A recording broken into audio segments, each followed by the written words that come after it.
Get ready. It's time for a well-deserved break, Pittsburgh, with Heather Abraham and David Highfield from the KDKA TV studios. It's Pittsburgh Today Live.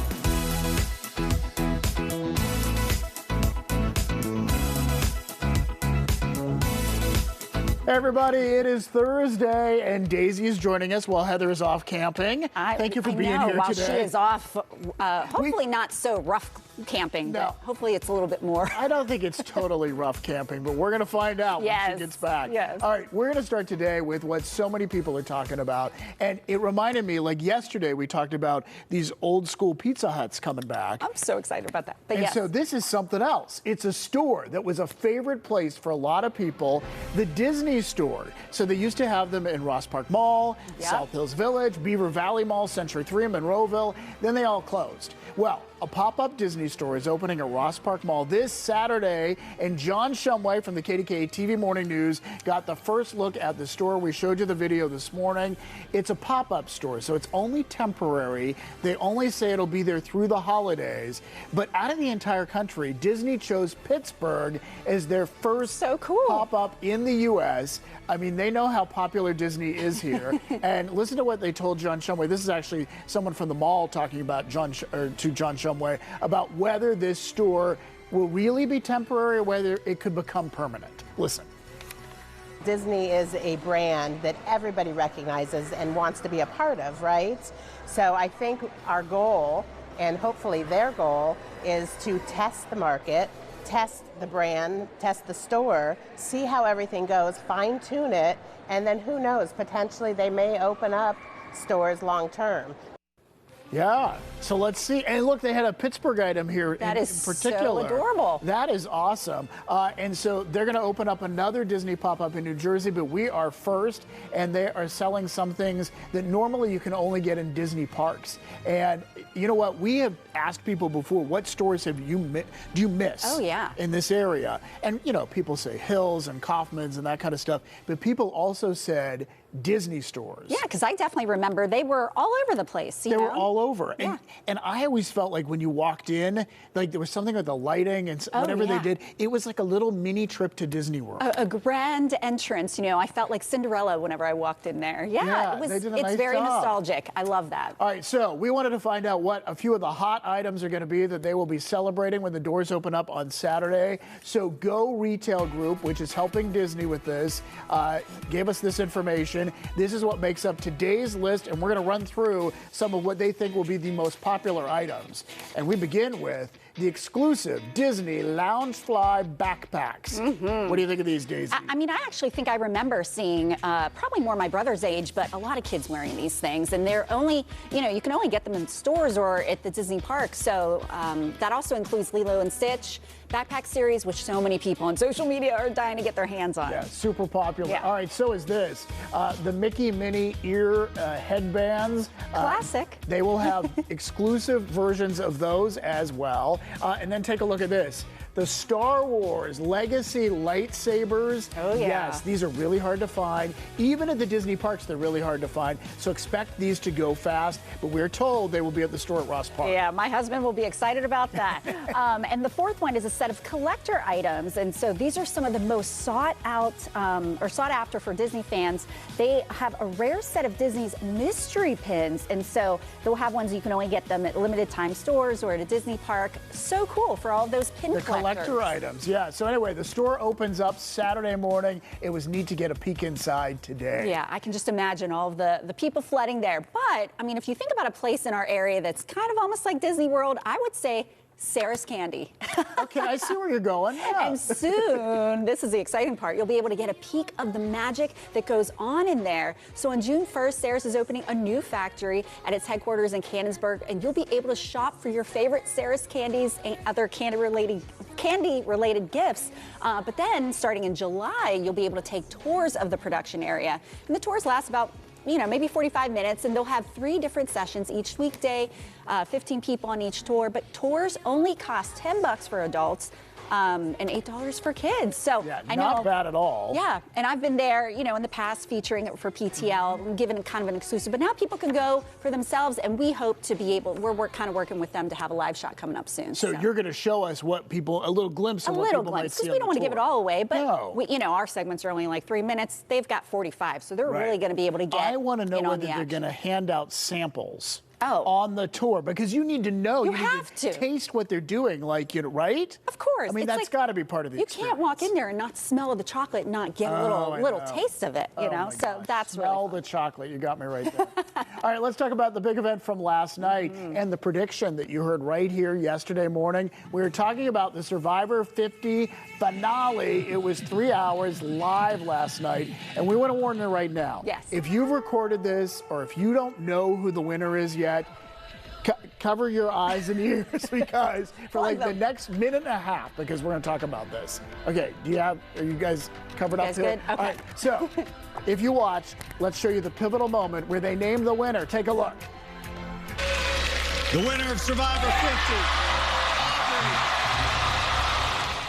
So Aubrey Bracco is the new Survivor champion. This show had a lot of twists and turns this season. They filmed it in Fiji. Gayle King actually gave Aubrey the $2 million check on CBS Mornings this morning. And if you were watching us yesterday morning, it was like we had a crystal ball. And we had even better than that. We had our Survivor insider, Heidi Laguerres Greenblatt, and listen to what she said she predicted who the winner would be. Just listen to what she had to say. Okay. Well, my prediction will be Jonathan and Aubrey will be there for potentially the final 2 or 3. And then Aubrey will take it all. Why do you? Why?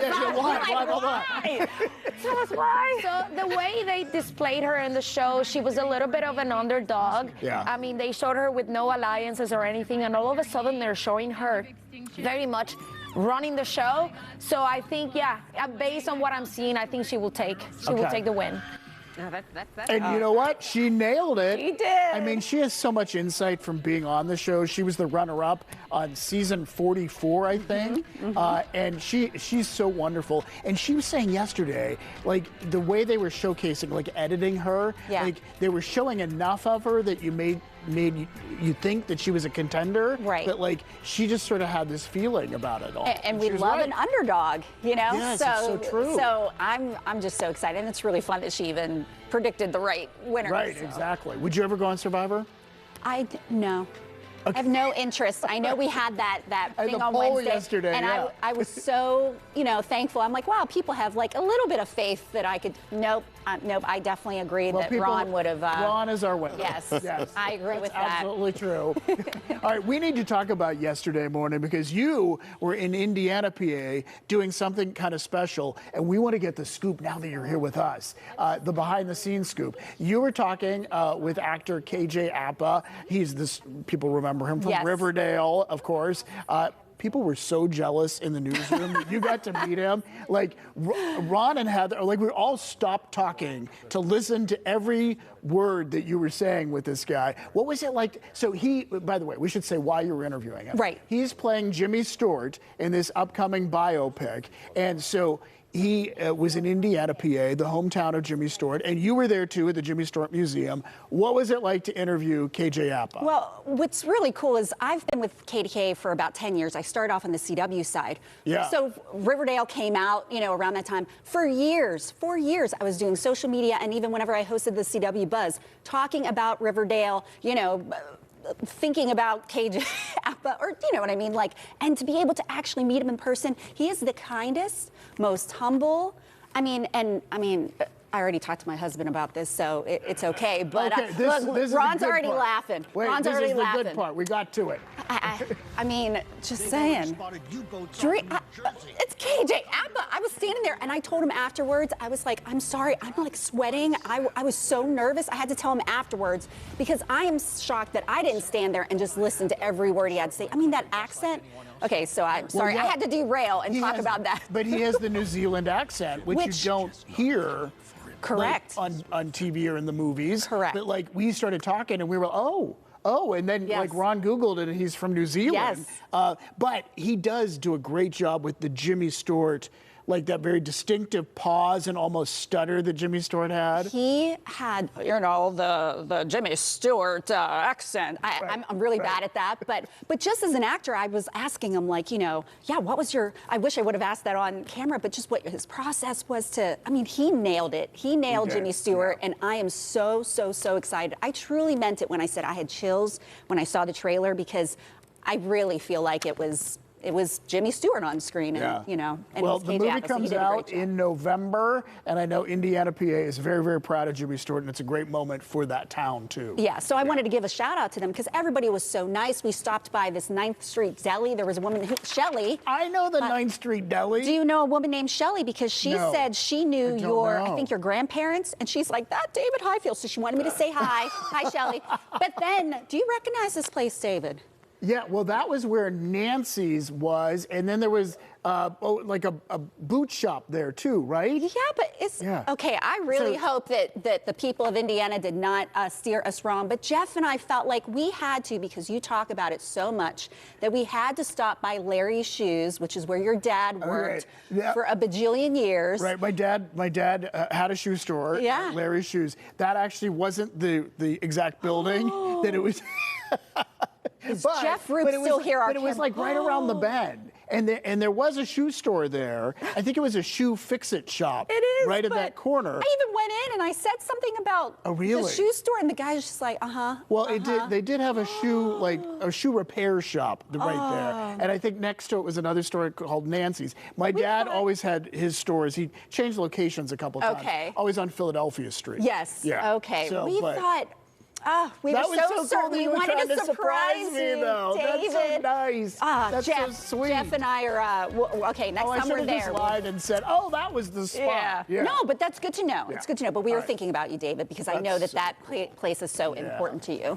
All right, let's go to Think Tank. We got to get right through it, guys. You guys ready? Here we go. Think. I arrive with no reservation, no host at the door, yet somehow I host everyone outdoors more and more. I've made of folded fabric or sometimes thin plastic sheets, and I turn any patch of grass into a place people eat. I hold down the corners when summer winds start to play, and I'm gone just as quickly when the crowd drifts away. I'm not the mill, I'm not the grill, but without me, the scene feels still. Tablecloth. Yeah, I was going to say. Picnic blanket.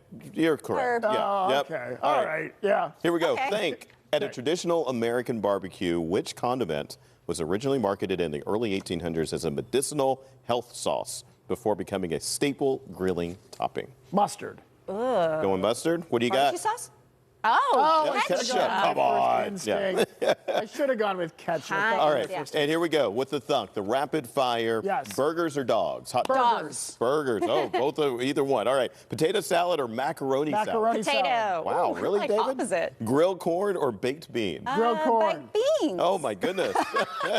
Charcoal grill or a gas grill? Charcoal grill. Gas grill. Well, okay. All right. Backyard picnic or park picnic? Backyard. All right. There we go. Finally got one. Paper plates or real dishes? Paper plates. Sweet tea or lemonade? Lemonade. Mix them together. That's perfect. Watermelon slices or fruit salad? Fruit salad, yes. Barbecue ribs or grilled chicken? Grilled Ribs. chicken. And finally, checkered blanket or a picnic table? Oh, picnic table. Yeah, I was going to say, I like a table. All right. All right. Sorry we had to rush through that. That was fun for That was Memorial awesome. Day. And apparently we agree on almost nothing. Exactly. Thanks, Ron. Thanks, hey, Ron. today is Thursday. Tomorrow is Friday. That means we need your questions for the Friday Free-for-All. We'll try to answer as many as we can. That's on tomorrow's show.